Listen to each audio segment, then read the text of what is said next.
দয়াময় পরম দয়ালু আল্লাহর নামে শুরু করছি। 25 নম্বর সূরা ফুরকান 30 নম্বর আয়াত। আর রাসূল বলবে, হে আমার রব, নিশ্চয়ই আমার কওম এ কুরআনকে পরিত্যাজ্য গণ্য করেছে। অর্থাৎ রাসূল সাল্লাল্লাহু আলাইহি ওয়াসাল্লাম আমাদের জন্য সেদিন মামলা করবে। কার কাছে? আল্লাহর কাছে। হে আমার রব, নিশ্চয়ই আমার কওম এ কুরআনকে পরিত্যাজ্য গণ্য করেছে। কেন গণ্য করলো এ ব্যাপারেই একটু ধারণা দেব ইনশাল্লাহ।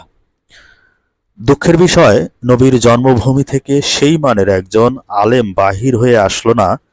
তার জন্মভূমির বাইরের এসব হাদিস, ফিকা, কিতাব, ইজমা, কিয়াস বিশদরা আমাদের ভিন্ন ভিন্ন ইসলাম উপহার দিয়েছে।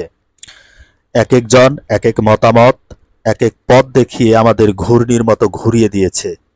এক একজনের মত এক এক রকম, এনাদের অনুসারী আমরাও এক এক মানহাজের। অথচ ওহীপ্রাপ্ত আরবের মহামানব দিয়েছিলেন কেবল কুরআন। নবী মুহাম্মদ সাল্লাল্লাহু আলাইহি ওয়াসাল্লামের মানহাজের অনুসারী কারা? বলবেন আমরাই? না, তা তো হবে না। কেননা নবী তো চলতো কুরআন দেখে, আপনি চলেন কি দেখে?